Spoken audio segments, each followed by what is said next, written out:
नमस्कार, मैं कौशल सर माँ Gayatri e learning coaching classes के यूट्यूब चैनल पर आप सभी का हार्दिक स्वागत करता हूं। अब से मैं आपको रीजनिंग की क्लास प्रोवाइड कराऊंगा। तो चलिए फिर आज की क्लास शुरू करते हैं और आज की क्लास का हमारा टॉपिक्स है क्लॉक यानी कि घड़ी। सबसे पहले हम इस टॉपिक्स के सिलेबस को जानते हैं कि किस किस टाइप से अक्सर प्रश्न इस टॉपिक से एग्जाम में बनते हैं। बात करें इस टॉपिक की तो बेसिकली 4 टाइप के प्रश्न जो हैं वो इस टॉपिक से बनते हैं जिनसे अक्सर एग्जाम में प्रश्न पूछे जाते हैं। बात करें इसके टाइप्स के बारे में तो इसका फर्स्ट टाइप है दर्पण प्रतिबिंब पर आधारित। यह फर्स्ट टाइप के भी 2 सब पार्ट्स होते हैं। पहला टाइप है इसका ऊर्ध्वाधर दर्पण या जिसको हम कहेंगे दर्पण प्रतिबिंब या फिर मिरर इमेज, और इसका दूसरा पार्ट होता है क्षैतिज दर्पण जिसे हम कहेंगे जल प्रतिबिंब या फिर वाटर इमेज। शब्दों पर ध्यान दीजिएगा। यदि दर्पण सिर्फ दर्पण प्रतिबिंब शब्द का यूज करता है तो हम उसे एज अ ऊर्ध्वाधर दर्पण ही मानकर उस क्वेश्चन को सॉल्व करेंगे। यदि एग्जामिनर क्षैतिज दर्पण का यूज जब तक ना करे तब तक हम उसे एज अ क्षैतिज दर्पण नहीं मानेंगे। बात करें क्वेश्चन की तो किस टाइप से क्वेश्चन फर्स्ट टाइप में बनता है। सपोज ये कोई घड़ी है जिसमें 9 बजा है।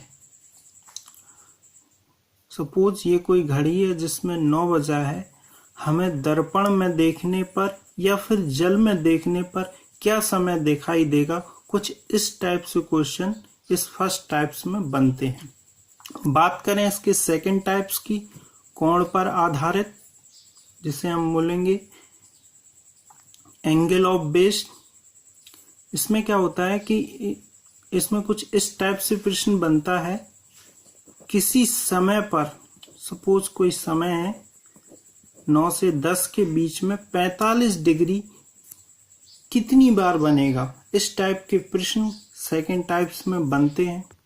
बात करें इसके थर्ड टाइप की, जो थर्ड टाइप्स होता है वो सेकंड टाइप का सेम रेसिप्रोकल होता है।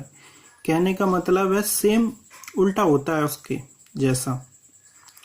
इसमें हमें ये बताना होता है कि कोई पर्टिकुलर एंगल, सपोज ये 45 डिग्री का एंगल किस टाइम पर बनेगा। और इसका फोर्थ टाइप्स होता है घड़ी की खराबी पर आधारित। इसका मतलब ये है कि जब घड़ी खराब हो जाती है, खराब होने का मतलब है या तो घड़ी स्लो होगी या फिर फास्ट होगी। जैसे कि एक कोई घड़ी है जो हर 2 घंटे बाद 5 मिनट स्लो हो जाती है, तो बताइए कि 10 घंटे बाद उस घड़ी में क्या समय हो रहा होगा। तो चलिए फिर आज इसके फर्स्ट टाइप्स को डिस्कस करते हैं। इसका फर्स्ट टाइप था दर्पण प्रतिबिंब और उसका सब पार्ट था ऊर्ध्वाधर दर्पण या फिर मिरर इमेज। आज हम बात करेंगे ऊर्ध्वाधर दर्पण या फिर मिरर इमेज के बारे में। तो फर्स्ट क्वेश्चंस लेते हैं इस टॉपिक्स का।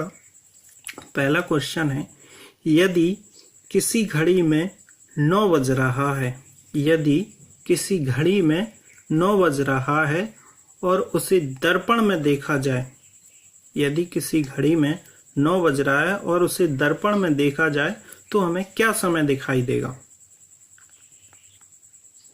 एक्चुअली यहाँ पर ये जो बड़ी सुई है ये मिनट को रिप्रेजेंट कर रही है और ये छोटी सुई है ये घंटे को रिप्रेजेंट कर रही है। तो अभी इस घड़ी में 9 बजा है। जब हम इसे दर्पण में देखेंगे तो हमें क्या समय दिखाई देगा, ये हमसे पूछा गया है। जब हम इसे दर्पण में देखेंगे तो जो बड़ी सुई है, मिनट वाली सुई जो 12 पर है वो हमें 12 पर ही दिखेगी, और जो सुई छोटी सुई है जो 9 पर, वो हमें 3 पर दिखाई देगी। जो छोटी सुई है वो हमें डेफिनेटली 3 पर दिखाई देगी। तो जो टाइम होगा जो दर्पण में हमें दिखेगा वो 3 o'clock यानी कि 3 बजे होंगे। जब हम किसी घड़ी को दर्पण में देखेंगे, यदि किसी घड़ी में 9 बजा है और हम उसे दर्पण में देखेंगे तो हमें कितना समय दिखाई देगा? 3 o'clock।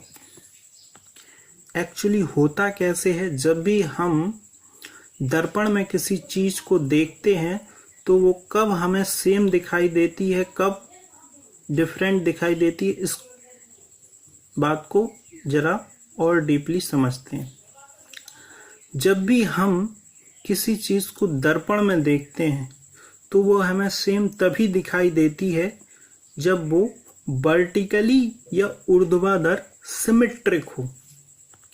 कहने का मतलब ये है कि यदि किसी चीज को 20 से काटा जाए, सपोज अगर किसी चीज को 20 से काटा जाए और उसके 2 समान भाग हो जाएं, मतलब एक भाग को दूसरे पर रखा जाए तो सिर्फ एक ही भाग दिखाई दे, उसे बोलते हैं हम सिमेट्रिक या फिर समान, और वो चीज हमें दर्पण में सेम दिखाई देगी। एग्जाम्पल की बात करें, जब हम अपने आप को मिरर्स में देखते हैं तो हमें अपनी फोटो सेम दिखाई देती। इसका रीजन ये है कि हम वर्टिकली सिमेट्रिक हैं। वर्टिकली मतलब लंबवत। अगर हमें 20 से काटा जाए तो हमारी 2 समान शेप्स बनेंगी, इसलिए हमें अपनी जो पिक्स है वो दर्पण में सेम दिखाई देती है। चलिए इस कंसेप्ट को समझते हैं और जानते हैं कि घड़ी में किस किस टाइप्स पर क्या क्या समय दिखाई देगा। सपोज ये घड़ी है, अभी इस घड़ी में 12 बजे मिनट वाली सुई और घंटे वाली सुई दोनों एक सीधी रेखा में होती हैं। तो इस समय घड़ी में 12 बजे हैं। जब घड़ी में 12 बजे हैं और हम इसे दर्पण में देखेंगे तो हमें 12 ही बजे समय दिखाई देगा। सपोज अगर घंटे वाली सुई 6 पर होती और मिनट वाली सुई 12 पर होती तो अब हमें समय क्या दिखाई देता? जब हम इसे दर्पण में देखते तो हमें 6 ही समय दिखाई देता। इसी प्रकार यदि घंटे वाली सुई 11 पर होती तो अब हमें समय क्या दिखाई देता? जो 11 वाली सुई है वो हमें दिखाई देती 1 पर।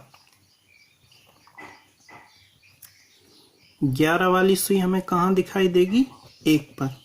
इसी तरह अगर सुई 10 पर होती, यदि सुई 10 पर होती तो वो हमें दिखती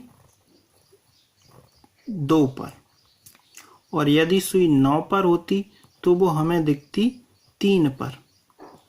यदि सुई 9 पर होती तो वो दिखती हमें 3 पर। यदि सुई 8 पर होती घंटे वाली तो वो हमें दिखती 4 पर, और यदि सुई 7 पर होती तो वो हमें दिखती 5 पर। एक्चुअली होता क्या है, जो घड़ी होती है जब हम इसे दर्पण में देखते हैं तो जो टाइम चेंज होता है वो ऊर्ध्वाधर टाइम चेंज होता है, मतलब कि लंबवत। अगर इसे 20 से काटा जाए तो इसके 2 पार्ट्स होंगे, एक ये वाला पार्ट्स और दूसरा ये वाला पार्ट्स।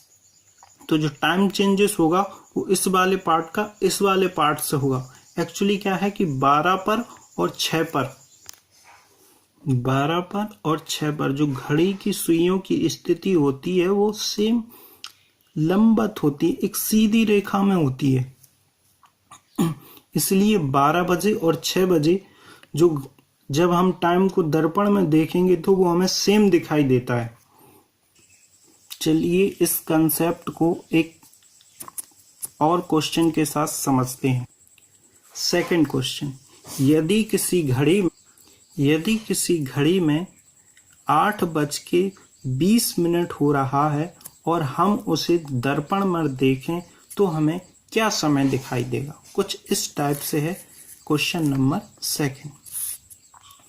तो चलिए हम इस क्वेश्चंस को सॉल्व करते हैं और देखते हैं कि हमारा आंसर क्या आएगा। सपोज इस घड़ी में अभी कितना बज रहा है, 8। तो जब हम इसे दर्पण में देखेंगे तो जो मिनट वाली सुई है ना, जो 4 पर है अभी, ये हमें दिखाई देगी 8 पर। और जो घंटे वाली सुई है, एक्चुअली जो घंटे वाली सुई है ना तो ये 8 पर होगी और ना ही ये 9 पर होगी। अगर घड़ी 8 पर होती तो हमें दिखती वो 4 पर, और यदि घड़ी 9 पर होती तो वो दिखती हमें 3 पर। एक्चुअली ये दोनों ही स्थितियों में नहीं है। एक्चुअली जो घंटे वाली सुई है वो 8 और 9 के बीच में है। जब ये घड़ी 8 और 9 के बीच में है तो हमें ये इधर दिखेगी 3 और 4 के बीच में। तो जो एक्चुअल टाइम जो हमें घड़ी में दिखेगा वो 3:40 दिखेगा या फिर 4:40 मिनट। एक्चुअली जब घड़ी 3 और 4 के बीच में होती है तो हमें जो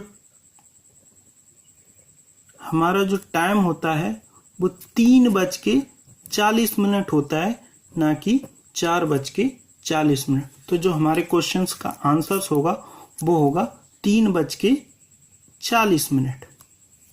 तो ये तो बात हुई इमेजिनेशन के आधार पर हमने इस क्वेश्चंस का आंसर्स निकाला। अब क्या हम इस अप्रोच को एग्जाम में फॉलो करेंगे? तो इस अप्रोच को एग्जाम में हम बिल्कुल भी फॉलो नहीं करेंगे। अगर इस टाइप से हमने क्वेश्चंस के आंसर निकाले तो बहुत ज़्यादा टाइम वेस्ट हो जाएगा हमारा।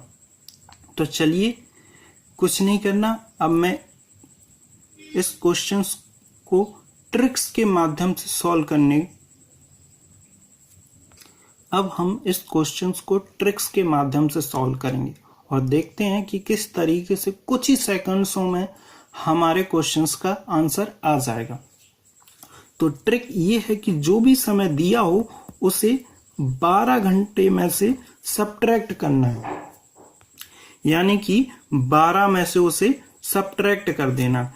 यदि वैल्यू डेसिमल में दी है तो हम उस टाइम को 11:60, यदि 12 से 1 घंटा ले लिया जाए तो हम 1 घंटा इक्वल होता है 60 मिनट के।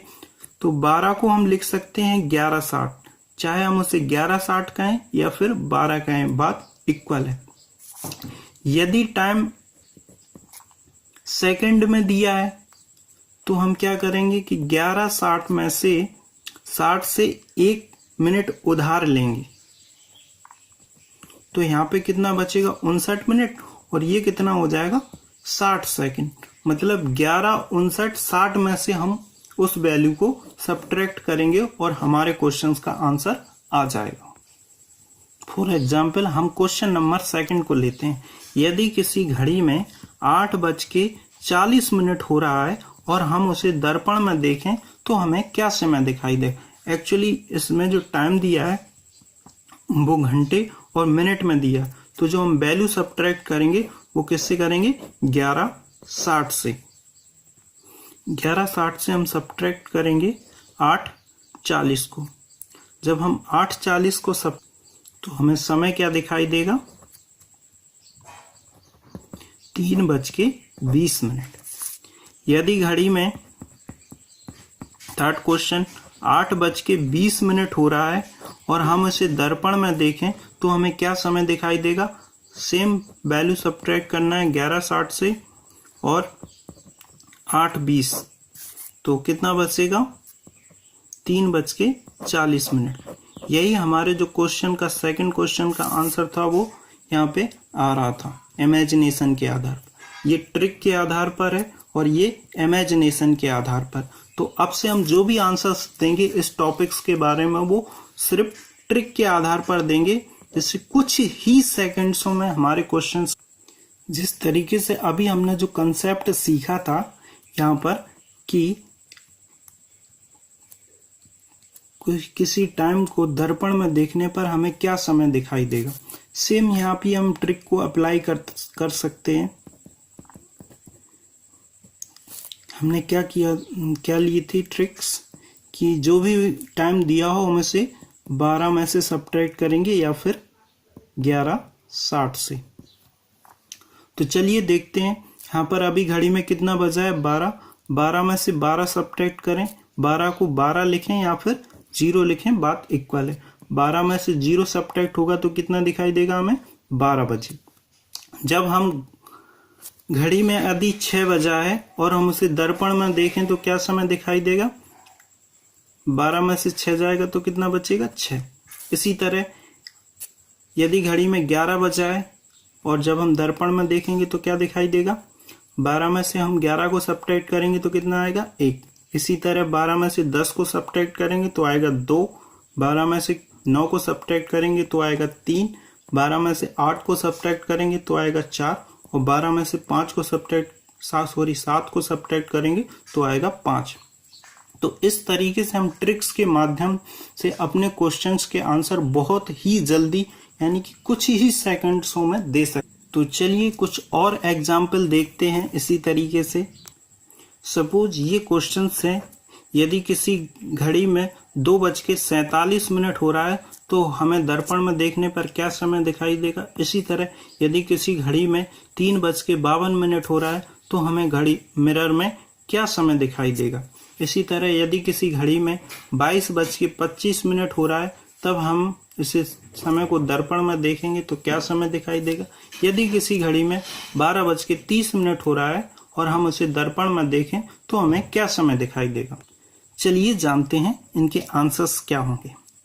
यदि किसी घड़ी में 2:47 हो रहा है तो मैंने कहा था कि हम किस वैल्यू से सब्ट्रैक्ट करेंगे, 11:60 से। 11:60 से सब्ट्रैक्ट करेंगे तो आंसर आएगा हमारा 9:13। और यदि तो हमारे क्वेश्चंस का आंसर क्या होगा, 9:13। यदि किसी घड़ी में 3:52 हो रहा है तो हम सब्ट्रैक्ट करेंगे 11:60 से और 3:52 को सब्ट्रैक्ट करेंगे तो समय दिखाई देगा जो हमें दर्पण में, वो दिखाई देगा 8:08। इसी तरह यदि घड़ी में 22:25 हो रहा है तो मैंने कहा था कि हम सब्ट्रैक्ट किस वैल्यू से करेंगे, 11:60 से। एक्चुअली क्या है कि जो 25 मिनट है हम इसे कन्वर्ट करेंगे 12 आवर वाली घड़ी में। तो जब हम इसे कन्वर्ट करेंगे इस टाइम को 12 आवर वाली घड़ी में तो 22:25 का मतलब है कि 10:25। एक्चुअली होता क्या है कि जो घड़ी में हम टाइम काउंट करते हैं वो रात के 12 बजे से लेकर दिन के 12 बजे तक एज अ 1 2 3 ही काउंट किया जाता है। लेकिन जो दोपहर के 12 बजे से जब हम टाइम काउंट करते हैं, सपोज ये रात के 12 बजे से जो हम टाइम काउंट करेंगे दोपहर के 12 बजे तक, वो एज अ 1 2 3 मतलब काउंट किया जाता है। लेकिन जब ये दोपहर के बाद हम टाइम काउंट करेंगे तो इस 1 को कहेंगे हम 13, इस 2 को कहेंगे हम 14, इसे कहेंगे 15, इसे कहेंगे हम 16, इसे कहेंगे हम 17 और इसे कहेंगे हम 18 और इसे कहेंगे 19 और इसे कहेंगे 20, इसे कहेंगे 21 और इसे कहेंगे हम 22 और इसे कहेंगे 23 और इसे 24 या फिर 0।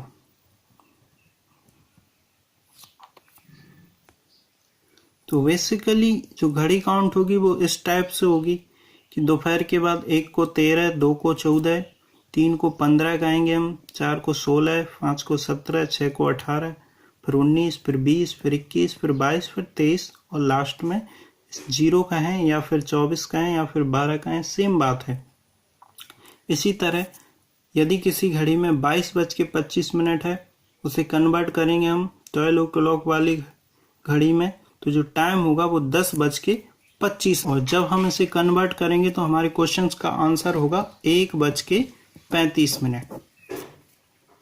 इसी तरह 12:30 का मतलब है 0:30। हम हमेशा 12:30 को एज अ 0 काउंट करेंगे 12 को और जब हम इसे सब्ट्रैक्ट करेंगे तो हमारे क्वेश्चन का आंसर होगा 11:30। तो आज हमने सीखा कि किस टाइप से इस टॉपिक्स यानी ऊर्ध्वाधर दर्पण, दर्पण, प्रतिबिंब पर क्वेश्चंस बनते हैं। तो इस वीडियो में इतना ही। बाकी हम जो इसका नेक्स्ट टाइप है वो नेक्स्ट वीडियो में देखेंगे। तो आप सभी से रिक्वेस्ट है कि इस चैनल को सब्सक्राइब करें, लाइक करें और ज़्यादा से ज़्यादा शेयर करें। तो चलिए फिर मिलते हैं नेक्स्ट वीडियो में। तब तक के लिए नमस्कार।